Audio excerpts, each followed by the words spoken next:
Hello, my name is Mr. Christensen, and this is a guide to an inclusive school environment. First step, this is Patrick Swartz, who is a leader in school inclusive leadership, and we'll watch this video.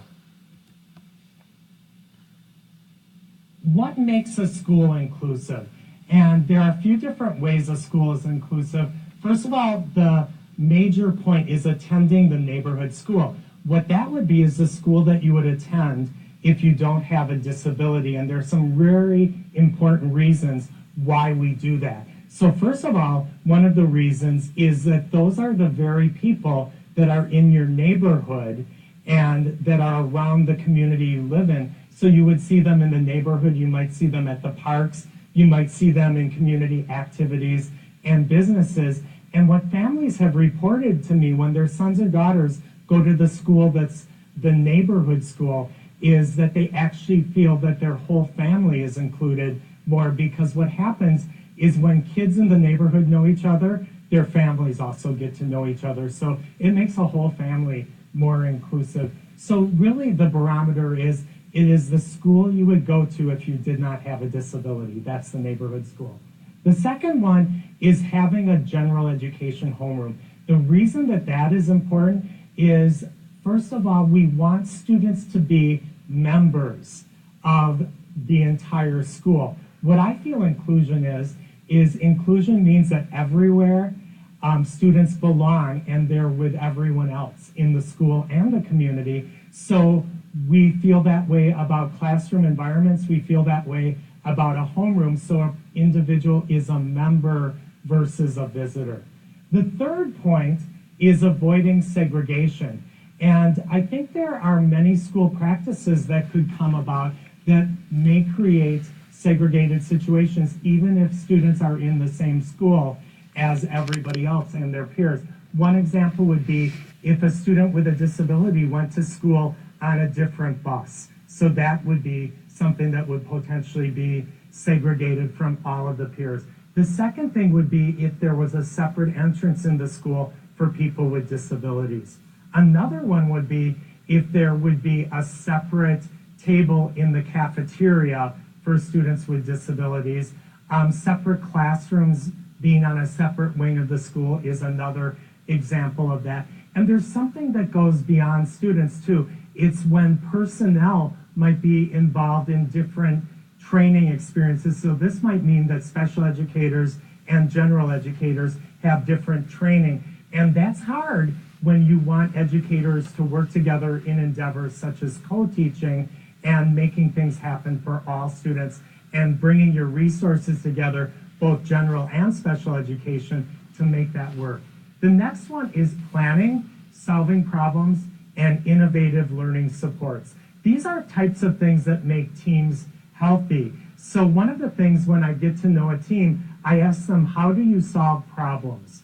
And if it's hard for them to articulate an approach, there are a lot of great approaches there, because in some situations, having inclusive education brings about change for the school.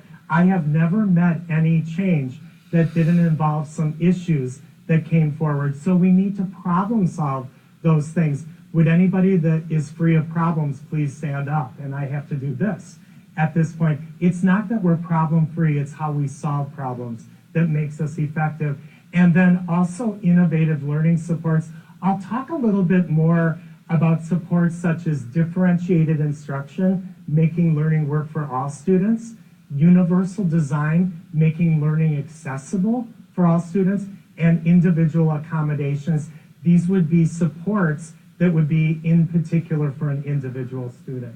The next one is making all team members equal. So something that we fully believe is, first off, we're talking about a student team, is the most important member of that team is the student, first of all. Then the next members of the team would be that student's family. Because if you think about parents or guardians, in cases of learning, who is the first teacher for that particular individual? It's their family.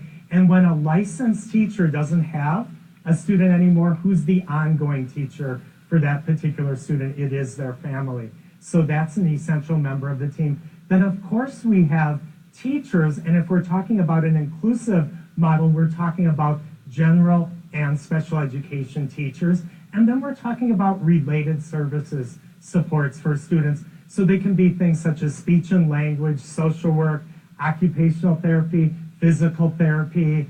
We can get into sensory support such as vision and hearing professionals, and those would all be members of the students' team depending on what services they qualify for. Also in schools, we can consider the leaders as members of the team too as well. So perhaps a school principal, it could be a school system pupil services director may also be member of learning and for that individual to be independent. The next one after that is seeing behavior as a form of communication. And I believe all behavior is a form of communication, so it's important for us to be able to look at what have it so that Frankie, every student, every person that I know has certain passions and interests that make life worth living. And isn't that a wonderful thing, is when we're doing something that is our passion and interest, it's a beautiful thing in life and we are engaged in doing that. So thinking about that is, are there after-school clubs that relate to interests that students have? So there might be a math club, a science club, there could be different types of clubs such as the debate team, there could be sports clubs, pep club, a variety of different types of clubs. So this is related to having And after-school if a certain club doesn't clubs. match what the interests are, is maybe we create a club around somebody's interests. So one club that was created in a school that was just fantastic. Example, one student that was an entomologist. So we can take even unusual beyond. The next one is being committed to making it work. There's a saying, is if you think you can or you think you can't, you're right either way, and that is what will happen. So the commitment is really important, especially if you're dealing something that's a change in practice in terms of how you're supporting students, is not everything works right away when you're changing practice. So what we want to do for students is we want to take a journey and take a process and keep working on it and not giving up. Don't quit 5 minutes before the miracle happens. And also have a system for support so when there are issues or problems that arise, we're able to solve them and take next steps with that. Because again, I've never known a change that it didn't involve some work or some fine tuning or resolving certain things. So with that said, where do we start as school leaders? We need to have our doors open with our vision, letting staff, students, the community know what our inclusion philosophy is. And then we have to create an inclusive team within our schools.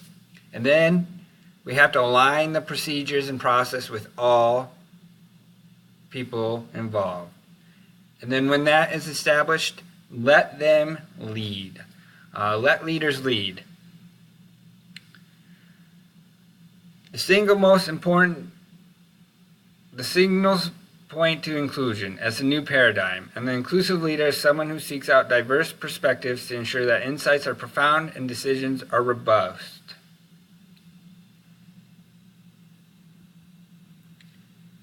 So some things that influence. We have to change the school culture. That inclusion is important. It will be the #1 indicator to help academic performance, not only academic, but social and well-being of our students and staff. What is inclusion? Inclusion is the process of valuing all individuals. That includes staff, students, the community. Just like Mr. Schwartz said, we have to have the family be a part of our education system.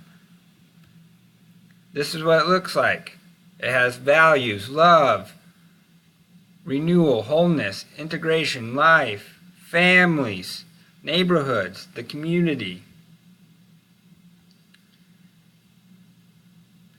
And as educators, as education leaders, pursuing leadership, or if you're already in leadership, the difference is us. How are we going to incorporate that into our schools, into our community?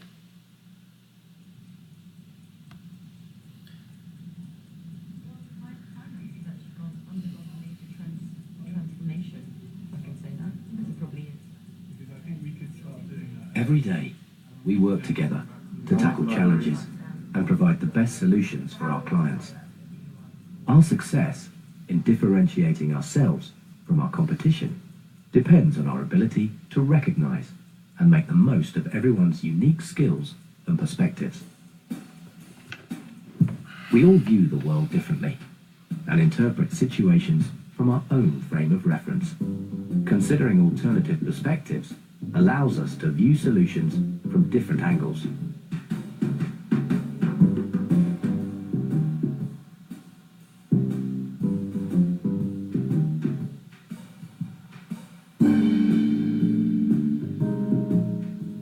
Things that appear obvious to some people might lose their meaning with others.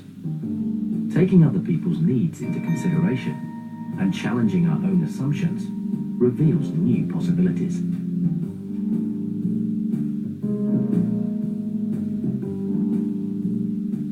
When individual strengths are overlooked, it can result in people thinking and acting the same way. This limits our potential to be successful.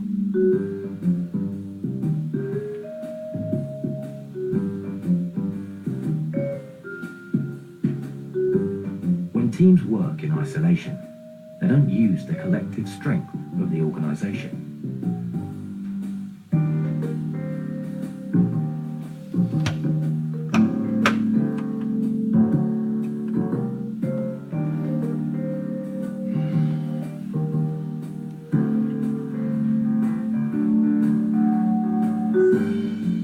Sharing knowledge across business and geographies improves results.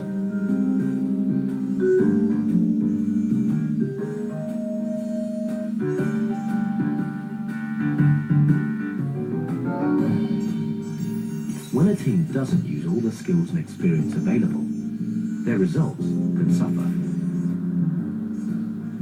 Inclusive leadership is about providing opportunities for everyone to contribute. We work with a unique mix of people. When each of us embraces different perspectives, our potential for success has no limits.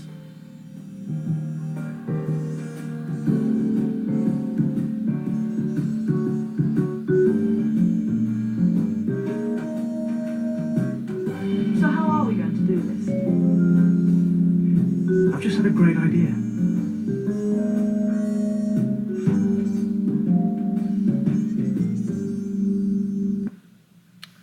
So, in summary, it takes us to be willing to have an open vision, to have our staff be leaders within our community, within our school, and provide them opportunity to grow each year. Some things that might be challenging is creating a team that shares this same vision, or having the board or staff and community buy into having this freedom, I guess, of inclusion.